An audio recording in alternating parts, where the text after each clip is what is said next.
ಮಧ್ಯಪ್ರಾಚ್ಯದಲ್ಲಿ ಹಾರ್ಮುಜ್ ನೆಪದಲ್ಲಿ ಏನೇನೆಲ್ಲ ನಡೀತಾ ಇದೆ ಮತ್ತೆ ಅಮೆರಿಕ ಏನ್ ಮಾಡೋದಿಕ್ಕೆ ಹೊರಟಿದೆ ಅನ್ನೋದು ದೊಡ್ಡ ಪ್ರಶ್ನೆ ಆಗಿದೆ. ಈಗ ಇರಾನ್ ಮೇಲೆ ದೊಡ್ಡ ದಾಳಿ ನಡೆಯಲಿದೆ ಅಂತ ಟ್ರಂಪ್ ಹೇಳಿದ್ದಾರೆ. ಮತ್ತೆ ಈ ಬಾರಿ ಅದು ದೀರ್ಘಕಾಲದವರೆಗೆ ಮುಂದುವರಿಯುತ್ತೆ ಅಂತ ಹೇಳಿದ್ದಾರೆ. ನಿಜವಾಗಿನೂ ಟ್ರಂಪ್ ಉದ್ದೇಶ ಏನು? ಈ ಬಾರಿ ಅಮೆರಿಕ ಯುದ್ಧ ತೀವ್ರಗೊಳಿಸುತ್ತಾ ಅಥವಾ ಸೌದಿ ಅರೇಬಿಯಾ ಮತ್ತೆ UAE ಇರಾನ್ ವಿರುದ್ಧದ ಯುದ್ಧಕ್ಕೆ ಎಳೆಯೋದು ಅದರ ಉದ್ದೇಶನ? ಈಗ ಟ್ರಂಪ್ ಹಾರ್ಮುಜ್ ಅನ್ನ ವಶಪಡಿಸಿಕೊಳ್ಳುವಂತ ಮಾತಾಡ್ತಾ ಇದ್ದಾರೆ.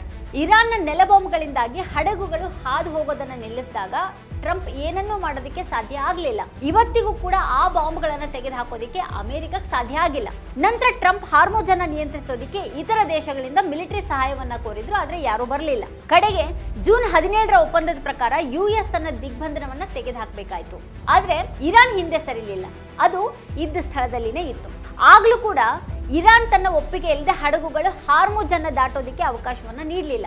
ಹಲವು ಬಾರಿ ವಿಫಲ ಆದ್ರೂ ಕೂಡ ಈ ಬಾರಿ ಹಾರ್ಮುಜ್ ಮೇಲೆ ಹಿಡಿತ ಸಾಧಿಸುವಂತಹ ಮಾತನ್ನ ಯಾಕೆ ಟ್ರಂಪ್ ಅವರು ಆಡ್ತಾರೆ? ಜುಲೈ 10ರಂದು ಟ್ರಂಪ್ US ಕಾಂಗ್ರೆಸ್ಗೆ ಬರೆದಂತಹ ಒಂದು ಪತ್ರದಲ್ಲಿ ಇರಾನ್ ಹಾರ್ಮುಜ್ ಮೂಲಕ ಹಾದು ಹೋಗುವಂತಹ ವಾಣಿಜ್ಯ ಹಡಗುಗಳ ಮೇಲೆ ದಾಳಿ ಮಾಡಿದ್ರಿಂದಾಗಿ ಈ ಒಂದು ದಾಳಿಯನ್ನ ನಡೆಸಲಾಗಿದೆ ಅಂತ ಬರೆದಿದ್ದಾರೆ. ಪನಾಮ ಕಾಲುವೆಯನ್ನು ವಶಪಡಿಸಿಕೊಳ್ಳುವಲ್ಲಿ ವಿಫಲವಾದ ಅಮೆರಿಕ ಇರಾನ್ನಿಂದ ಹಾರ್ಮುಜ್ ಅನ್ನು ವಶಪಡಿಸಿಕೊಳ್ಳೋದಕ್ಕೆ ಸಾಧ್ಯ ಇದೆಯಾ? ಟ್ರಂಪ್ ಮತ್ತೆ ಅವರ ಮಿತ್ರ ರಾಷ್ಟ್ರಗಳು ಬಹಳ ಸಮಯದಿಂದ ಪನಾಮ ಕಾಲುವೆ ನಿಯಂತ್ರಣವನ್ನ ತೆಗೆದುಕೊಳ್ಳೋದ್ರ ಬಗ್ಗೆ ಮಾತಾಡ್ತಾ ಇದ್ದಾರೆ. ಆದ್ರೆ ಅವರಿಂದ ಅದು ಕೂಡ ಸಾಧ್ಯ ಆಗಿಲ್ಲ. ಪನಾಮ ಕಾಲುವೆ ಬಗ್ಗೆ ಒಂದು ಕಾಲದಲ್ಲಿ ಮಾಧ್ಯಮಗಳಲ್ಲಿ ಬಹಳ ಚರ್ಚೆ ಮಾಡಲಾಗ್ತಾ ಇತ್ತು, ಆದ್ರೆ ಇತ್ತೀಚಿನ ದಿನಗಳಲ್ಲಿ ಅದು ನಡೀತಾ ಇಲ್ಲ.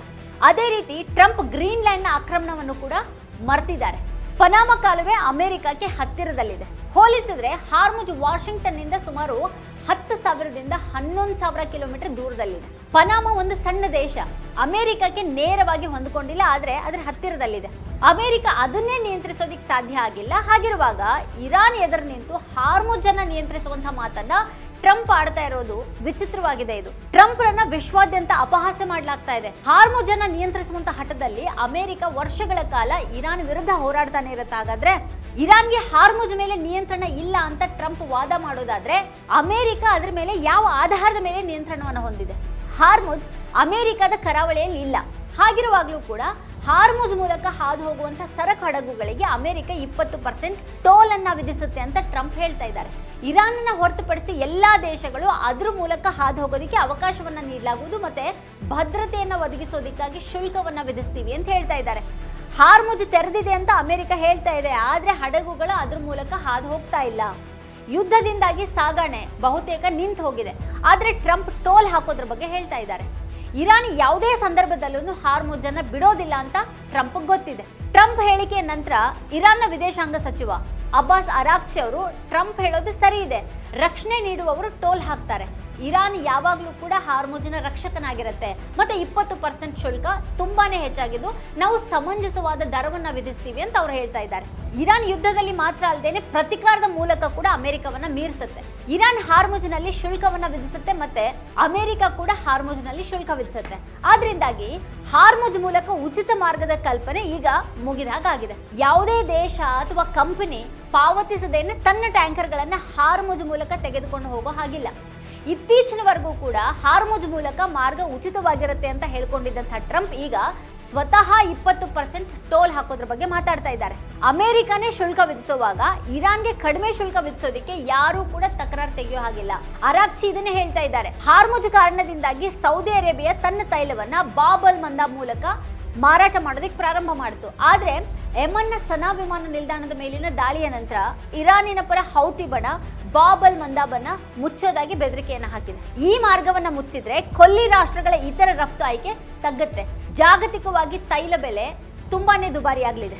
ಏಪ್ರಿಲ್ನಲ್ಲಿ ಇದೇ ರೀತಿಯ ಬೆದರಿಕೆಯನ್ನು ಹಾಕಲಾಯಿತು, ಆದ್ರೆ ಈ ಬಾರಿ ಪರಿಸ್ಥಿತಿ ಮೊದಲಿಗಿಂತಲೂ ಹೆಚ್ಚು ಗಂಭೀರವಾಗಿ ಕಾಣ್ತಾ ಇದೆ. ಹಾರ್ಮುಜ್ ಮುಚ್ಚಿದ ನಂತರ ಕೂಡ ಸೌದಿ ಅರೇಬಿಯಾ ತನ್ನ ತೈಲ ಸರಬರಾಜನ್ನ ತನ್ನ ಪೈಪ್ಗಳ ಜಾಲದ ಮೂಲಕ ಕೆಂಪು ಸಮುದ್ರಕ್ಕೆ ಸಾಗಿಸಿ ಅಲ್ಲಿಂದ ರಫ್ತು ಮಾಡಿದ್ರಿಂದ ಹೆಚ್ಚಿನ ನಷ್ಟವನ್ನು ಅನುಭವಿಸಲಿಲ್ಲ. ಹೌತಿ ಕೂಡ ಅದನ್ನ ನಿಲ್ಲಿಸಲಿಲ್ಲ. ಸೌದಿ ತೈಲ ಕೆಂಪು ಸಮುದ್ರ ತಲುಪೋದಕ್ಕೆ ಅವಕಾಶವನ್ನ ನೀಡಲಾಯಿತು. ಆದ್ರೆ ಈ ಬಾರಿ ಹೌತಿ ಬಾಬ್ ಅಲ್ ಮಂದಾಬನ್ನ ನಿರ್ಬಂಧಿಸಿದ್ರೆ ಸೌದಿ ಅರೇಬಿಯಾಕ್ಕೆ ಹಾರ್ಮುಜ್ ಮತ್ತೆ ಕೆಂಪು ಸಮುದ್ರದ 2 ಮಾರ್ಗಗಳು ಬಂದ್ ಆಗ್ತವೆ. ಈ ಮಾರ್ಗ ಏನಾದ್ರೂ ಮುಚ್ಚಿದ್ರೆ ತೈಲದ ಬೆಲೆ $200 ಏರುತ್ತೆ ಅನ್ನೋದು ಹೌತಿಗಳು ಬೆದರಿಕೆಯನ್ನು ಹಾಕಿದ್ದಾರೆ. ಅಮೆರಿಕ ಈ ಪ್ರದೇಶದಲ್ಲಿ ಯುದ್ಧವನ್ನ ಪ್ರಚೋದಿಸೋದಕ್ಕೆ ಸೌದಿ ಅರೇಬಿಯಾವನ್ನ ಬಳಸುತ್ತೆ ಅಂತ ಹೇಳಲಾಗ್ತಾ ಇದೆ. ಆದ್ರೆ ಅಂತಿಮವಾಗಿ ಅಮೆರಿಕದ ತೆರಿಗೆದಾರರು ಬೆಲೆಯನ್ನ ತೆರಬೇಕಾಗತ್ತೆ. ಹಾಗಾದ್ರೆ ಯೆಮೆನ್ ನೆಪದಲ್ಲಿ ಅಮೆರಿಕ ಸೌದಿ ಅರೇಬಿಯಾವನ್ನ ಈ ಯುದ್ಧಕ್ಕೆ ಎಳಿತಾ ಇದೆಯಾ? ಹಾಗಾದ್ರೆ ಹಾರ್ಮುಜ್ ಮೇಲೆ ತನ್ನ ನಿಯಂತ್ರಣವನ್ನು ಸಾಧಿಸುವಂತಹ ಮಸೂದೆಯನ್ನ ಇರಾನ್ ಸಂಸತ್ತಿನಲ್ಲಿ ಅಂಗೀಕರಿಸಲಾಗಿದೆ. ಹಾರ್ಮುಜ್ ವಿವಾದ ಗಲ್ಫ್ ದೇಶಗಳ ವ್ಯಾಪಾರವನ್ನು ಸ್ಥಗಿತಗೊಳಿಸಿದೆ. ಅಲ್ಲಿ ಸಮಸ್ಯೆಗಳು ಹೆಚ್ಚಾಗಿವೆ. ಈಗ ಅವು ಅಮೆರಿಕದೊಂದಿಗೆ ಬಹಿರಂಗವಾಗಿ ಯುದ್ಧದಲ್ಲಿ ತೊಡಗಿಸ್ಕೊಳ್ಳೋದಿಕ್ಕೆ ಸಾಧ್ಯ ಆಗ್ತಾ ಇಲ್ಲ, ಅಥವಾ ತಮ್ಮ ವ್ಯವಹಾರಗಳನ್ನ ತಮ್ಮಷ್ಟಕ್ಕೆ ನಡೆಸೋದಿಕ್ಕೂ ಕೂಡ ಸಾಧ್ಯ ಆಗ್ತಾ ಇಲ್ಲ, ಹೂಡಿಕೆ ಬರ್ತಾ ಇಲ್ಲ. ಅವುಗಳ ಅಭದ್ರತೆ ಅಮೆರಿಕಕ್ಕೆ ಬಹಳ ಚೆನ್ನಾಗಿ ಗೊತ್ತಿದೆ. ಅದಕ್ಕಾಗಿನೇ ಅದು ಭದ್ರತೆಯನ್ನು ಒದಗಿಸುವಂತ ಭರವಸೆಯೊಂದಿಗೆ ಗಲ್ಫ್ ದೇಶಗಳಿಂದ ಹಣವನ್ನ ಕೇಳ್ತಾ ಇದೆ. ಈ ದೇಶಗಳಿಗೆ ಅಮೆರಿಕದ ಶಸ್ತ್ರಾಸ್ತ್ರಗಳು ಬೇಕಾಗಿವೆ. ಈಗ ಅವು ತಮ್ಮ ಸ್ವಂತ ಭದ್ರತೆಗಾಗಿ ಅಮೆರಿಕದ ಎದುರು ಕೇಳಬೇಕಾಗಿದೆ. ಅಂದ್ರೆ ವಾಸ್ತವವಾಗಿ ಇಸ್ರೇಲ್ ರಚನೆ ಮಾಡಿದಂಥ ಒಂದು ಮಾಸ್ಟರ್ ಪ್ಲಾನ್ ಪ್ರಕಾರ ಈ ಯುದ್ಧವನ್ನು ನಡೆಸಲಾಗ್ತಾ ಇದೆ. ಆದ್ರೆ ಈ ಮಾಸ್ಟರ್ ಪ್ಲಾನ್ ನಲ್ಲಿ ಹಲವು ನ್ಯೂನ್ಯತೆಗಳಿದ್ದು ಕೆಲವೊಮ್ಮೆ ಯೆಮೆನ್ ಮೇಲೆ, ಕೆಲವೊಮ್ಮೆ ಲೆಬನಾನ್ ಮೇಲೆ ದಾಳಿಯನ್ನ ಮಾಡಲಾಗ್ತಾ ಇದೆ. ಅಮೆರಿಕ ಇಸ್ರೇಲ್ ನೆಲದಿಂದ ಇರಾನ್ ಮೇಲೆ ದಾಳಿ ಮಾಡಬಹುದಾಗಿತ್ತು, ಆದ್ರೆ ಅದು ಗಲ್ಫ್ ರಾಷ್ಟ್ರಗಳ ನೆಲೆಗಳನ್ನ ಬಳಸ್ಕೊಳ್ತಾ ಇದೆ. ಗಲ್ಫ್ ರಾಷ್ಟ್ರಗಳು ಇರಾನ್ ಮೇಲೆ ದಾಳಿ ಮಾಡೋದಿಕ್ಕೆ ಸಾಧ್ಯ ಇಲ್ಲ. ಇದರ ಲಾಭ ಪಡ್ಕೊಂಡು ಇರಾನ್ ಅಲ್ಲಿನ ಅಮೆರಿಕದ ಸೇನಾ ನೆಲೆಗಳನ್ನ ನಾಶಪಡಿಸ್ತಾ ಇದೆ. ಇರಾನ್ ನೇತನ್ಯಾಹು ಲೆಕ್ಕಾಚಾರಗಳನ್ನ ತಲೆ ಕೆಳಗಾಗಿಸಿದೆ. ಅದು ಅಮೆರಿಕವನ್ನ ಗೆಲ್ಲೋದಿಕ್ ಬಿಡೋದಿಲ್ಲ, ಅಥವಾ ಗಲ್ಫ್ ರಾಷ್ಟ್ರಗಳು ಅದರ ಮೇಲೆ ದಾಳಿ ಮಾಡೋದಿಕ್ ಬಿಡೋದಿಲ್ಲ.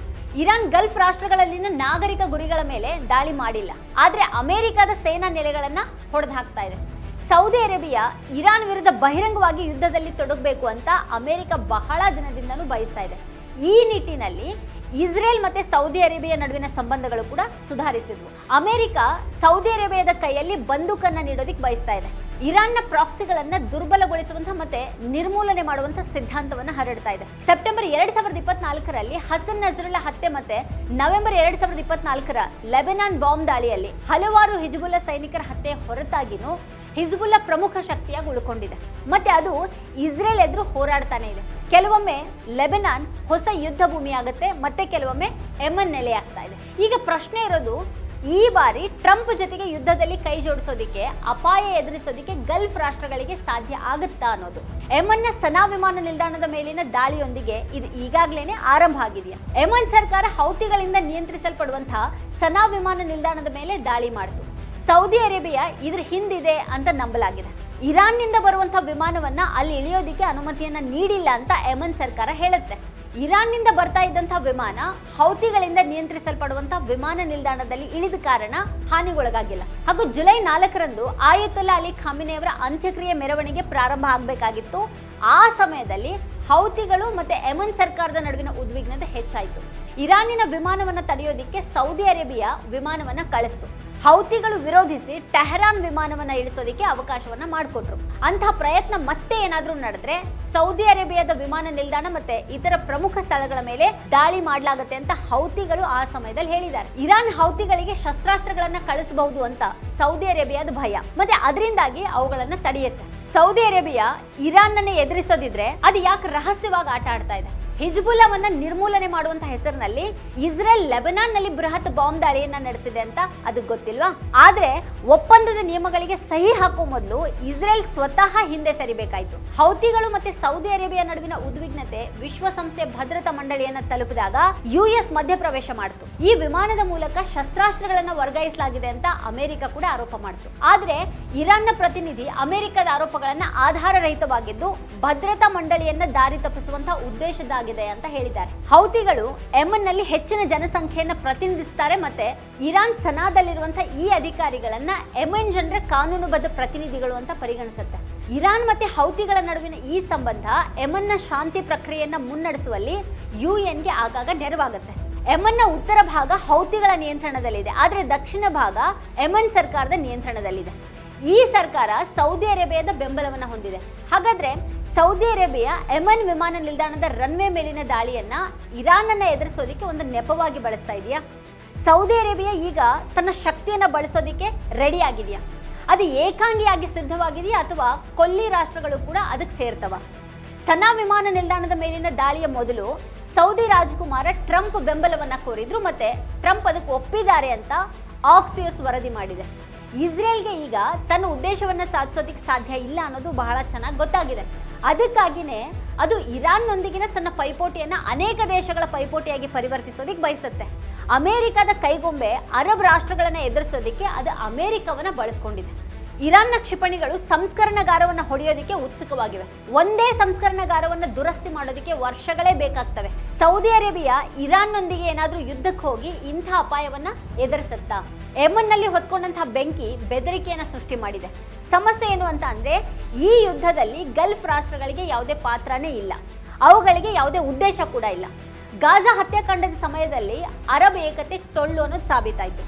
ಇಸ್ರೇಲ್ ತಮ್ಮನ್ನ ನುಂಗಿ ಹಾಕುತ್ತೆ ಅಂತ ಅವುಗಳಿಗೆ ಚೆನ್ನಾಗಿ ಗೊತ್ತಿದೆ. ಆದ್ರೆ ಇರಾನ್ ಮುಸ್ಲಿಂ ರಾಷ್ಟ್ರಗಳ ನಾಯಕ ಆದ್ರೆ ಅವುಗಳ ವ್ಯವಹಾರಗಳು ಸ್ಥಗಿತಗೊಳ್ತವೆ.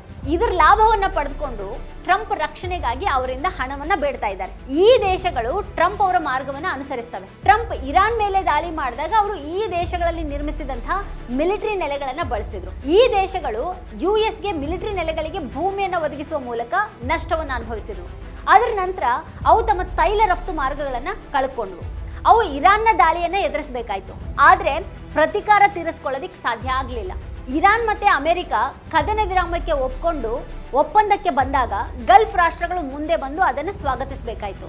ಆದರೆ ಆ ರೀತಿ ಮಾಡೋದ್ರಿಂದ ಈ ಪ್ರದೇಶದಲ್ಲಿ ಇರಾನ್ ಮತ್ತಷ್ಟು ಬಲಗೊಳ್ಳುತ್ತೆ ಅಂತ ಗೊತ್ತಿತ್ತು. ಈಗ ಟ್ರಂಪ್ ಮತ್ತೆ ಇರಾನ್ ಮೇಲೆ ದಾಳಿ ಮಾಡ್ತಾ ಇರೋದ್ರಿಂದ ಇರಾನ್ನ ಗುರಿ ಕುವೈತ್, ಜೋರ್ಡಾನ್, ಬಹರೇನ್, ಓಮನ್ ಆಗಿವೆ. ಅಂದರೆ ಒಟ್ಟಾರೆಯಾಗಿ ಗಲ್ಫ್ ರಾಷ್ಟ್ರಗಳ ಆರ್ಥಿಕ ಪ್ರಗತಿ ಈಗ ಅಪಾಯದಲ್ಲಿದೆ. ಈ ದೇಶಗಳು ಸುರಕ್ಷಿತ ಹೂಡಿಕೆ ಭಾವನೆಯನ್ನು ಪ್ರಪಂಚದಾದ್ಯಂತ ಹರಡಿದ್ವು. ಆದರೆ ಈಗ ಅವು ಹೂಡಿಕೆಗೆ ಸುರಕ್ಷಿತ ಅಲ್ಲ ಅನ್ನೋದು ಸ್ಪಷ್ಟ ಆಗ್ತಾ ಇದೆ. ಇರಾನ್ ತನ್ನ ಹೆಜ್ಜೆಗಳನ್ನು ಬಹಳ ಎಚ್ಚರಿಕೆಯಿಂದ ಇಡ್ತಾ ಇದೆ. ಈ ಯುದ್ಧದ 2ನೇ ಸುತ್ತಿನಲ್ಲಿ ಯುಎಸ್ ಸತತ 3ನೇ ರಾತ್ರಿ 5 ಗಂಟೆಗಳ ಕಾಲ ಇರಾನ್ ಮೇಲೆ ಬಾಂಬ್ ದಾಳಿಯನ್ನು ಮಾಡಿತು. ಆದರೂ ಕೂಡ ಇರಾನ್ನ ಪ್ರತೀಕಾರದ ದಾಳಿಗಳು ಅಷ್ಟೇ ಪ್ರಬಲವಾಗಿವೆ. ಅದು ತನ್ನ ಶಕ್ತಿಯನ್ನು ಬಳಸ್ತಾ ಇದೆ ಮತ್ತೆ ಮಣಿಯೋದಿಲ್ಲ ಅನ್ನುವಂಥ ಒಂದು ಸಂದೇಶವನ್ನು ಸ್ಪಷ್ಟವಾಗಿ ಕಳಿಸ್ತಾ ಇದೆ. ವೀಕ್ಷಕರೇ, ಈ ಕುರಿತು ನಿಮ್ಗೆ ಅನ್ಸುತ್ತೆ, ಏನು ಅಭಿಪ್ರಾಯ ಇದೆ ಅದನ್ನು ವಿಡಿಯೋ ಕೆಳಗಡೆ ಕಮೆಂಟ್ ಮಾಡಿ ನಮಗೆ ತಿಳಿಸಿ. ಇದೇ ಹೊತ್ತಿನ ಸ್ಪೆಷಲ್ ನೋಡ್ತಾ ಇರಿ ವಾರ್ತಾ ಭಾರತಿ. ನೀವಿನ್ನೂ ವಾರ್ತಾ ಭಾರತಿ ಯೂಟ್ಯೂಬ್ ಚಾನೆಲನ್ನು ಸಬ್ಸ್ಕ್ರೈಬ್ ಮಾಡಿಲ್ಲ ಅಂತಂದರೆ ಈ ಕೂಡಲೇ ಸಬ್ಸ್ಕ್ರೈಬ್ ಮಾಡಿ, ಹಾಗೆ ಪಕ್ಕದಲ್ಲೇ ಇರುವಂಥ ಬೆಲ್ ಐಕಾನ್ ಪ್ರೆಸ್ ಮಾಡಿ ನಮ್ಮನ್ನು ಪ್ರೋತ್ಸಾಹಿಸಿ. ನಮ್ಮ ಕಾರ್ಯಕ್ರಮಗಳನ್ನು ನೀವು ನೋಡ್ತಾ ಇದ್ರೆ ನಮ್ಮ ಚಾನೆಲ್ ಅನ್ನ ಸಬ್ಸ್ಕ್ರೈಬ್ ಮಾಡಿ, ಪಕ್ಕದ ಬೆಲ್ ಐಕಾನ್ ಒತ್ತಿ ನಮ್ಮನ್ನ ಬೆಂಬಲಿಸಿ. ಹಾಗೆ ನಮ್ಮ ಕಾರ್ಯಕ್ರಮಗಳನ್ನ ಲೈಕ್ ಮಾಡಿ, ಕಮೆಂಟ್ ಮಾಡಿ, ಅದನ್ನ ಬೇರೆಯವರಿಗೂ ವಾಟ್ಸ್ಆಪ್ ಮೂಲಕ ಶೇರ್ ಮಾಡಿ. ನೀವು ಹೀಗೆ ಮಾಡಿದಾಗ ನಮ್ಮ ಚಾನೆಲ್ ಮತ್ತಷ್ಟು ಜನರಿಗೆ ತಲುಪಲು ನೀವು ನಮ್ಮೊಂದಿಗೆ ಸಹಕರಿಸಿದ ಹಾಗಾಗುತ್ತೆ. ಇದು ನೀವು ಯಾವುದೇ ಖರ್ಚಿಲ್ಲದೆ ಕೆಲವೇ ಸೆಕೆಂಡುಗಳಲ್ಲಿ ನೀಡಬಹುದಾದ ಸಹಕಾರ. ಧನ್ಯವಾದಗಳು.